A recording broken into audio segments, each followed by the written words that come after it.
Volume 1 of Combat Aikido, we're going to expose you to competitive entries. These are entries that deviate from the traditional form in that the traditional form is usually practiced from a sword hand principle or a hand grasp principle.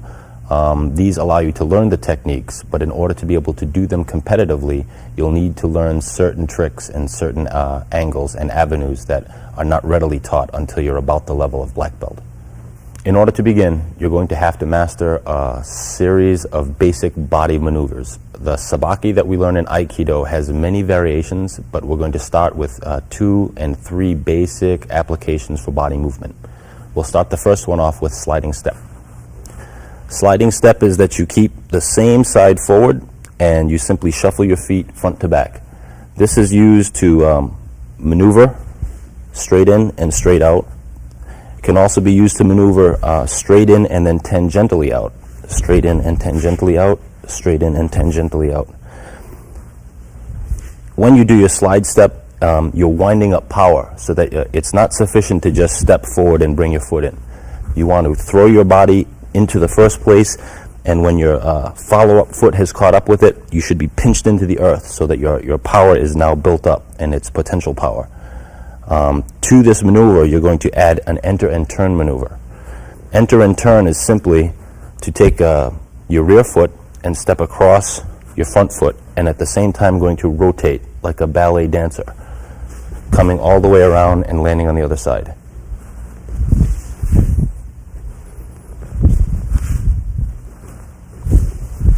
Later, when you begin to use this in competition, you're going to have to practice the sabaki so that from slide step, you can easily enter and turn, and back into slide step. The only addition to this is called stepping in and enter and turn, where you're going to fool your opponent by taking a step. When the step lands, you then enter and turn. Whereas in the beginning, we show that the front foot will enter and turn. Now he's going to believe that I'm taking a step. At the point that that step lands, enter and turn. These 3 sabaki should be sufficient to get you started so that you can compete with regularity. Now we're going to demonstrate the application of this footwork just with regard to maneuvering around an opponent, not even yet to make contact, but just in order to keep a safe distance in and move around. So right now we're going to introduce my partner, Joe. Joe is going to come in and we're going to use from unguard position. Traditionally, when we train in techniques of Aikido, we're learning them from a sword hand or from a hand grasp or from a very contrived form of karate punch. What we need to be able to do is do the sabaki body movement around the opponent in a way that is natural. Like when a boxer moves around in training, he doesn't get the one punch off right away. He may have to set himself up with a series of footwork before he can even get into that position. And that's what we're going to use the sabaki for. I'm going to demonstrate first outside turning, which is my opponent is going to try to engage me on the spot that I'm on, and I'm going to turn to his outside, giving up the front of my body, which is the safest way. So when my opponent is coming, to enter and turn just to get outside of him. This is a safe angle, just to get outside. Sometimes your opponent may fake you one way or the other, so my intention might be to do sabaki to his outside, but he cut one way and then went the other. It's sufficient and it's okay to do the same enter and turn to this side and give up your back, so long as you come out the back safely and face your opponent. To come this way, and if he returns to this way, it's okay. This is sufficient just to keep safe distance. To add to this, you're going to use the first maneuver in Aikido taught. It's called Ikkyo. Ikkyo to Aikido would be what a jab is to a boxer. In boxing, the jab sets off every punch, or in Thai boxing, the jab is intermediate to set up for every punch and every kick. In Aikido, we're using the Ikkyo principle. Traditional Ikkyo is as if I'm drawing a sword from one side up and into my opponent. both hands like this, one on top of the other. You're trying to, or ideally you want to make your catch just above the elbow and at the hand. Traditionally, when you learn it from a grab or you learn it from a head cut. This is sufficient to learn the technique, but to do it in combat, it's never going to happen because no one ever does this and no one ever does this. The technique looks like this from hand grab. At this point, I'm driving his elbow into his head to take his balance. Common mistake is that people try to take the arm and twist it down. By his power, he can resist. I want to bring his elbow to his head until he blocks it out. When he blocks it out, I can now manipulate his balance by pushing his elbow into his head like this.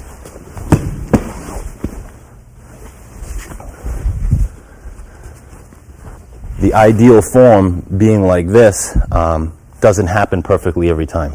In fact, most times you don't get the ideal form. You'll usually get a turning version of it, and usually the turning version is not sufficient to bring to the ground.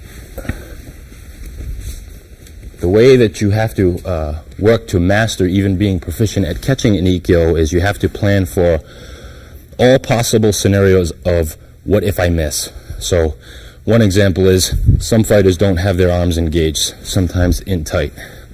If a missed ikkyo happens, missed ikkyo should be shote with the rear hand or palm heel strike to the head and a guard with the lead hand.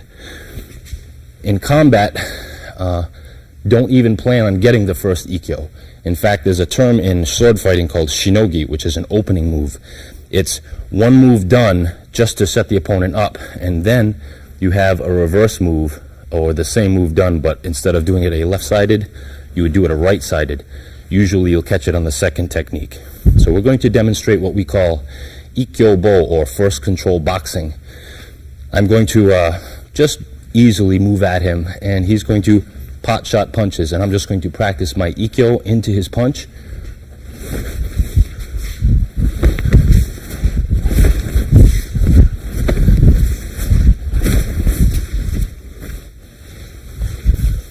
This type of conditioning is just your opening. This is your jab for your Aikido. All techniques will add on to this later, but we're going to start with intermediate.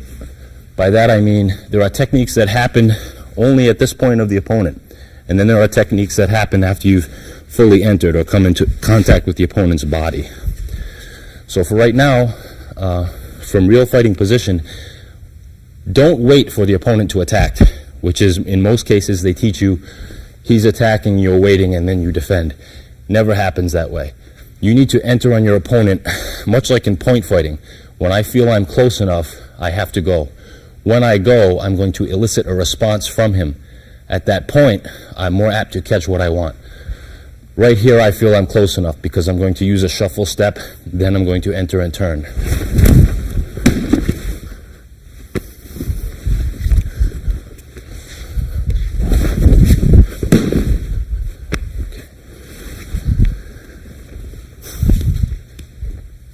Another what-if scenario. What if this doesn't work? Every technique has a counter to it that falls in line. If you follow the five-pillar theory of Aikido, there are 5 basic techniques, and they're all compatible with one another. So usually in the case of an ikkyo missed or powered out has as best counter as a sankyo. Sankyo technique looks like this. It's distinguished by, first, this grip. This grip is vitally important. If you grab just like this, you'll lose the ability to do the sankyo properly. If you grab just on the arm, you give his power too much because I don't have something to hold with. And so the way to think of a sankyo technique or a third control technique is like you've got a sword. When you have it in your hand and you cut with a sword, your wrists are doing primarily the action. The rest of the power is coming from your abdomen. When they say abdominal power, it's much like when you lift heavy weight. First thing you have to do to lift heavy weight is take a deep breath. If I just do this, I can't move him. But if I take a deep breath, I can maneuver him most easily. So now, as an intermediate technique, from a distance, I have my Ikkyo that I missed. I have my entry into Sankyo.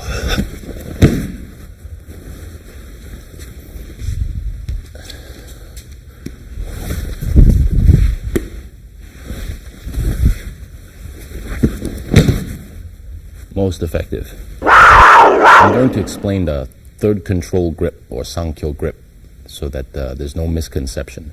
Oftentimes we train with a gi. It's very important to train with a gi, especially in the beginning, because it allows you to perform techniques that you may not be good enough to perform without a gi, and then as time goes by you will not depend on the gi. So sometimes in the process of doing something you may be in motion and you may be using the gi just to attain a position, and this is sufficient and this will work, but in real fighting you don't have a gi. So to learn generally how to do something, working with the gi is excellent. In fact, I recommend it. But you will need to master the grips as they are. The third control grip is very specific. Because of power in a person, you want to focus the grip on the lower part of the hand, not high up in the wrist. Now you may start off having a person by the wrist, but you always wanted to work that back down to the lower part of the hand. And when I say the lower part of the hand, I say include part of the little finger within the grip. The higher up on the hand, not so good. This is a third control grip, like this. If you take third control off of a first control technique, if you watch the way that I'm sliding, I'm always working in towards this. I'm relying on momentum. If we're flaccid and I go to do something, it's easy for him to pull his hand out of the exchange. Particularly, I'm just trying to switch grips. If he just pulls away, pulling away, his power is easy. But off of a first control, we're riding a kind of inertia. So if I turn him like this, you can see the finger pointing is not about some kind of mystical energy shooting out of my hand. The finger pointing is a fulcrum. If I curl my finger in, I've lost that fulcrum. When I point my finger, it allows me to flex out, much like eagle claw in Kung Fu, to flex out and roll his bones the right way. Now the tendons all the way up into his shoulder are taut, if you can see that. And if I add my second hand, makes it very good. From this position, this is good third control. Okay. Now, this is a counter position from Ikkyo going this way, third control this way.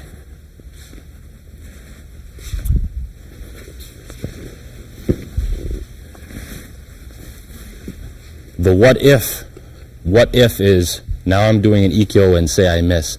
In some cases, as you enter on your opponent, he may switch step or he may just draw back a step. Ideally, to do Ikkyo, you want to go to your opponent's outside. This is defined as his outside. This is inside. This is less favorable. We don't want to be inside because inside he has a chance at me. Outside, he has no chance or very little chance, and I have all the chance in the world at him. So now, let's assume I'm entering for Ikkyo and he's a draw step back. This means that my Ikkyo is probably going to catch the inside of his hand or his head. On the inside of his hand, I'm still continuing with the same turn.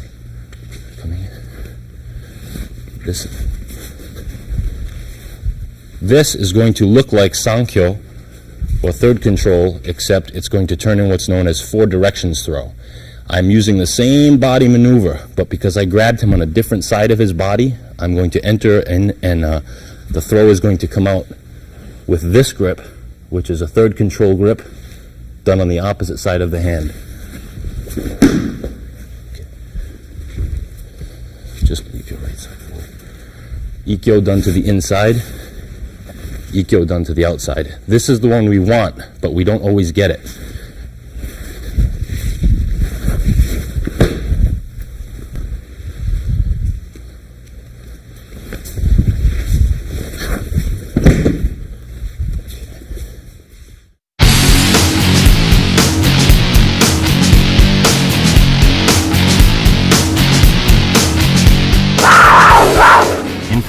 control boxing, you have a lot of things that can happen that don't give you the technique that you want. And the last most common one is no contact at all. And so what we're striving for is always with Ikkyo, or first control, we're always striving to make contact with the arms, because as soon as we can elicit a response and make resistance, we're trying to ride his resistance so that the technique can come to a conclusion.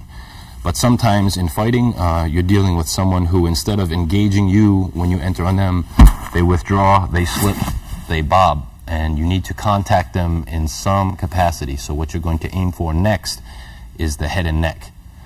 This will turn into an entering throw. If I come for this and he's leaned away, my bottom hand will be the shote, or palm heel strike. The top hand will be more of a guide in a clearing way, so that anything that should come up afterwards will be cut down and out of the way. The timing is significant. The reason in Aikido they train so much with a sword is that you're trying to time every up and every down to your steps, so that rather than walking and flailing your hands, if my hand is up, when it's set to come down, it should come down at the same time as a step. This is what derives power. When I step in for my Ikkyo, I'm stepping in off of my left foot. This is my sword coming up. When I plant my right foot, is my sword coming down. So rather than pushing him and hoping he falls, I'm cutting up into him, but if you'll notice my hands, up, and on the down strike, when I plant my foot, many small moves from the middle of the forearm to the hands simply involve this. And it doesn't seem like much, but it's very important that on the up, they go up, on the down, they go down. They do take the opponent's balance and power, but it has to happen as a rule of one. I don't want to enter like this. 1, 2. I want to enter like this.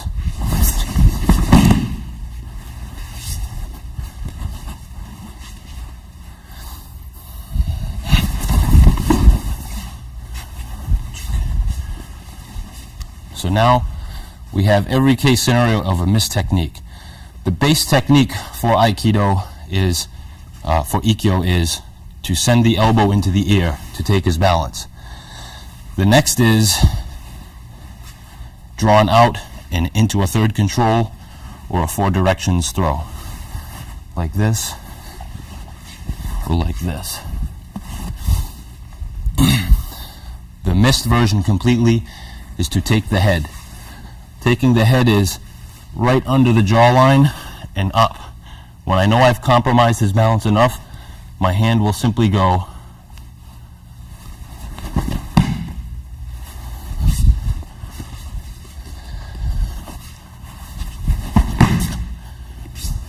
notice I'm following him to the ground.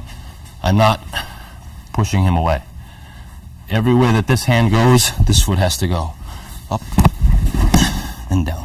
In Ikkyo boxing, we have another situation that arises is when we come to the point of third control, but because of the opponent's power or his ability, we get locked. And to negotiate him to the ground, we need to add in another technique. We're going to use a variation of kaiten nage, or rotating entry throw, which is usually a head and arm twirl to the ground.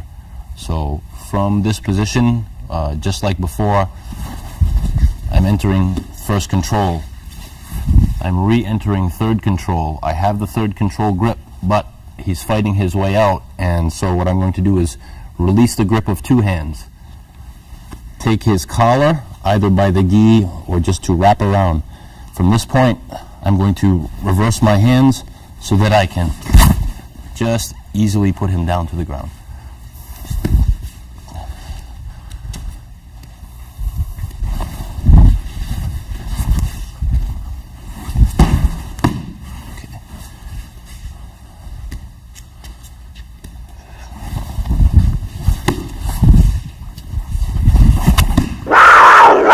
In adjunct to the first control boxing series and the techniques Like a boxer uses a speed bag to enhance his training, we have certain drills that we can do.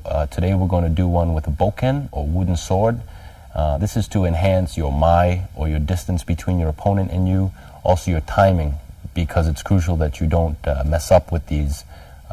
Your acuteness to the technique will become rather severe, and you'll see if you miss that it's important that you pay attention. So we're going to start the technique off very basically and very slowly. And when you do this at home or in your dojo, please do it the same. Start off slowly, but gradually build it up so that you have the right amount of intensity. So that if you take this serious, you'll see where it can get you rather intense. But it's also dangerous at that level, so be careful.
Now I'd like to move into competitive form for the bigger throws. Usually involve body entering. Body entering is that we've passed the hands, or we've made a decision to come into contact with the body in order to gain the throw, rather than trying to negotiate the hands.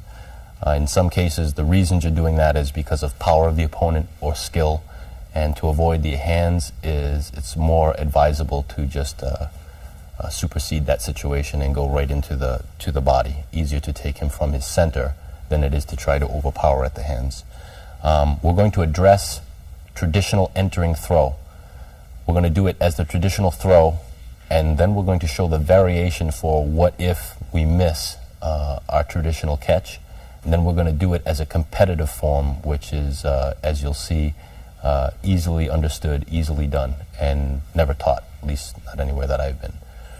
Okay, we're going to start with the traditional form just from a hand grab. Traditional form, we're going to use enter and turning movement that we discussed in the beginning. Taking the opponent's neck, leading around, and cutting down.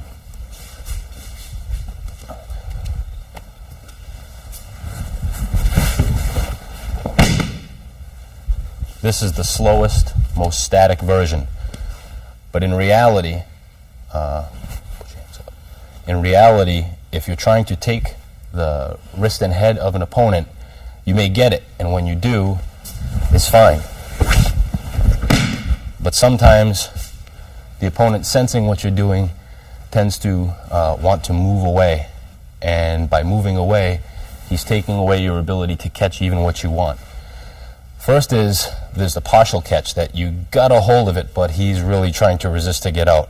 We call this cup and saucer. This is from a Chinese technique.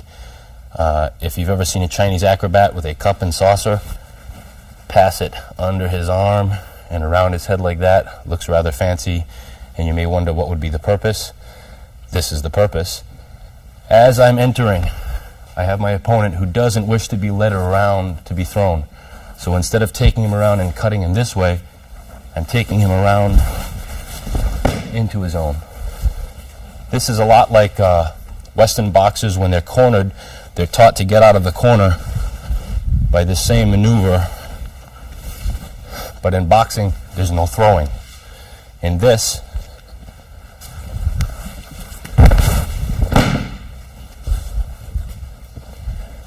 should make note of something about downing a person with an entering throw, and it is about balance. Point of a person's balance runs at a line. If you drew a line through his ankles, that line, and drew a perpendicular line through it, this is his weak point. If I try to push him over this way, his legs are there to support. But if I want to cut him down this way against that line, it's very easy. So when you're negotiating your opponent with your hands, you want to beware of that. It's usually comparable to his shoulder position. So if you're looking at his shoulders, generally you're looking at that same line. And so when you cut, don't think of cutting to push him this way or pull him this way. Think of taking him straight over that line.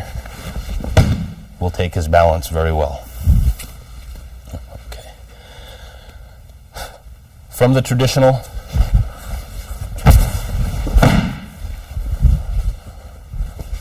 now, competitive form. Competitive form is more likely to happen because you're not dealing with, I'm not waiting for him to cut, which is never going to happen anyway. And I'm not trying to launch in a way where it's very hard to grasp at the small things. The small things are easily withdrawn. Head movement makes it difficult. We're going to use a step entry. I'm going to use my rear leg and step deep across to, and now I'm going to explain baseline theory.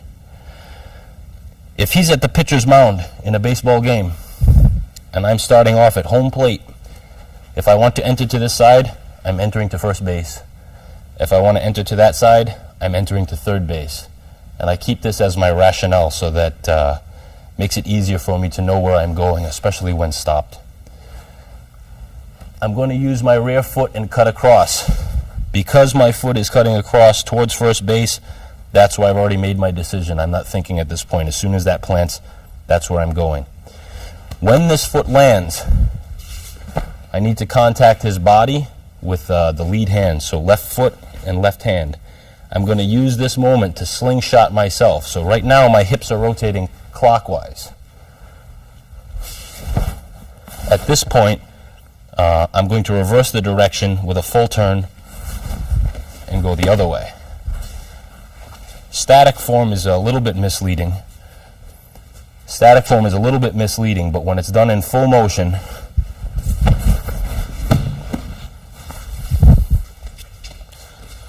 the slingshot effect should happen right at the moment that I'm making contact. And I like to not try to make contact with the hand. I like to do almost ridge hand, but with the arm.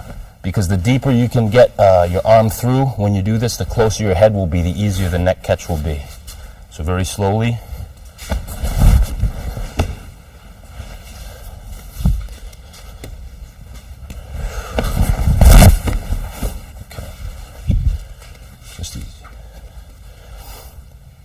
At the end, when you come around with your entering throw, it's very good to do this technique because if really you're fighting and you were getting barraged and you had to just get out of where you were, you could simply bob and weave your way through.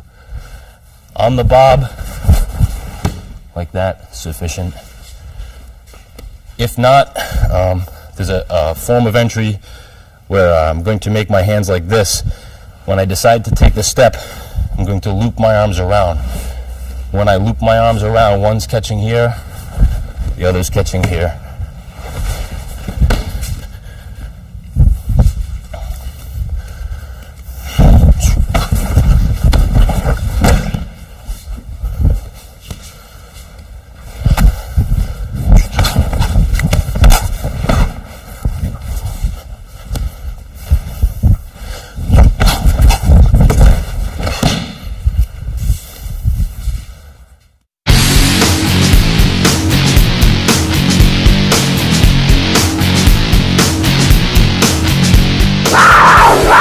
Here's some cross-training methods that we can use to enhance the dynamics of the entering throw and make more proficient the technique as it happens. We have to dwell in the small aspects of techniques now. First, I'd like to discuss entering with the arm. Entering with the arm is done in a variety of different ways, so I'm going to cover just a couple right now. First is what is known as hiji nage, or elbow throw. There's a basic shape to my arm. If you look at it, my palm is turned up and my fingers curled over. My arm makes a very slight, gentle U. When I cut my opponent's neck, I'm going to simply take this shape and turn it over strong fingertips, turning it over. When you turn the shape over, you don't want to violate the shape too much, so as best you can preserve this shape while it's turned over. And again, we're going to focus so that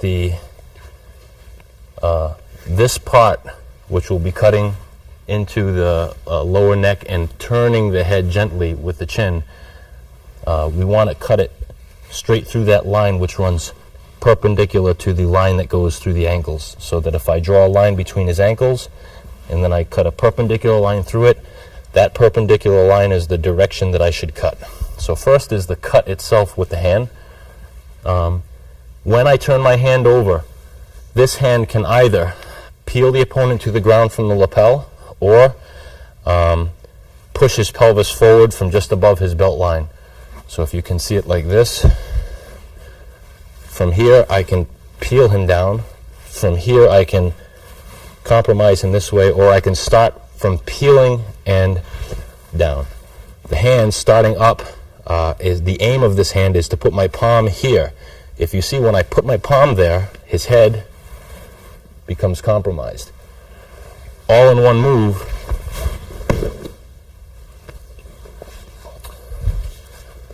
This is just for the focus of the cutting arm.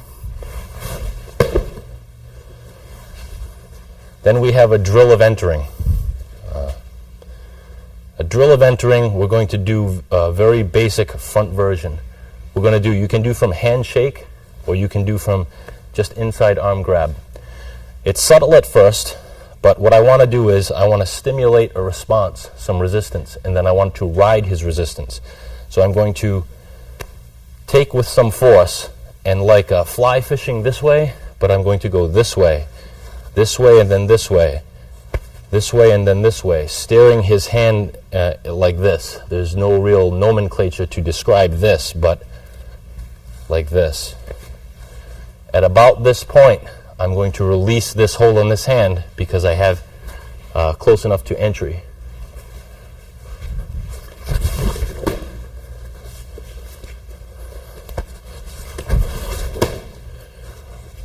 It's good to aim the contact hand over his shoulder. You may not get it there, but as much over his shoulder as I can aim this hand before I release it and then cut, the more effective it will be. You may wind up being outpowered down here. Even so, when I let go, I'm aiming my own hand up to that point over his shoulder. If his hand should be able to come along, that's fine. If not, if it gets stopped here because of power, I release it and I continue up to that point.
hope you enjoy this segment on competitive entries. I hope you remember that to practice these safely with a partner.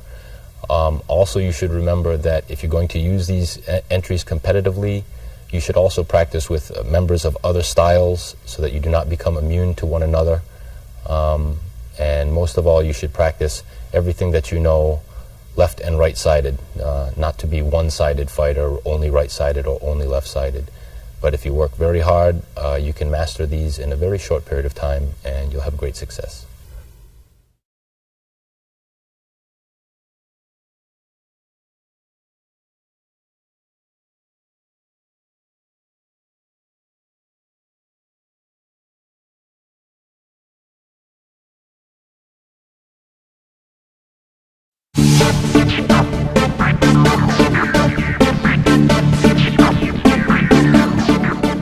With something like Aikido, it's not a specific technique. Aiki is simply riding your opponent's force. And so you could do Aikido with boxing. In fact, if you ask me, Roy Jones is as good an Aikido practitioner as any Aikido master.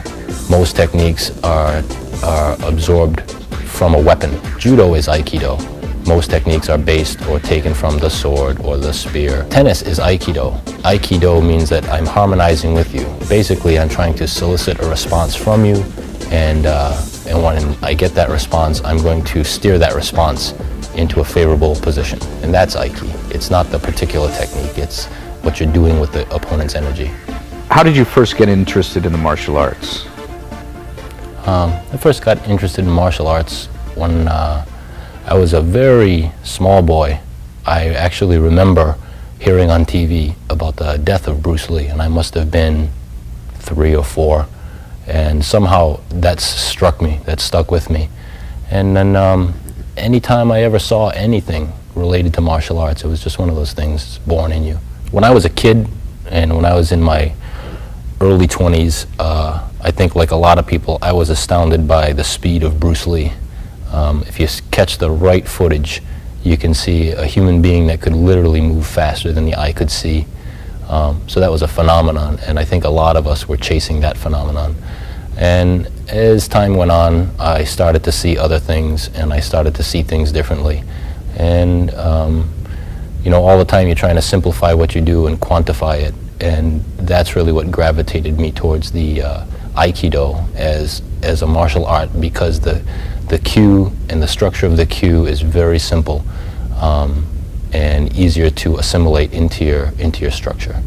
If you can't immerse yourself to a degree in it, it's not worth it even to participate. I mean, if you're looking at it to look and say, wow, that's really cool and I like watching these tapes, that's one thing.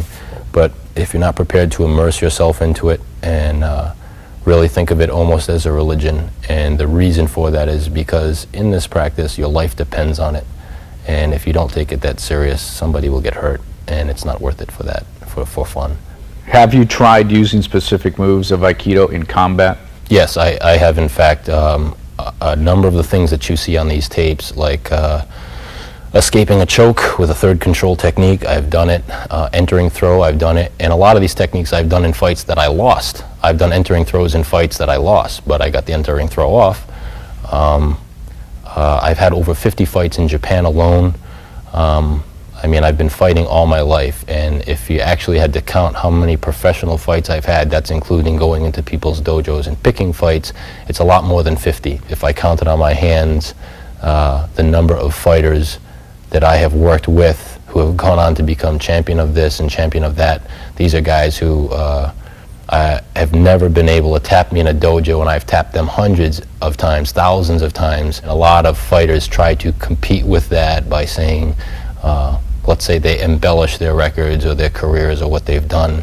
And I hear it from guys that I've trained and taught, and I get no acknowledgement of being the guy who trained them or taught them or even helped them. And a lot of guys are turning around and trying to pretend like you know, they're my teacher. I'm old. There are guys who have held a lot more titles than me. I've been doing this a lot more years than they have. So what I say with a great deal of experience. I was actually the first ultimate fighting fighter to ever fight Royce Gracie because I fought him in his dojo before the UFC ever existed. I'd been in Los Angeles for a while, and I needed money, and I had just heard about them. A friend of mine had told me about them, and I called him up and I asked him, is it true? And he said, yeah.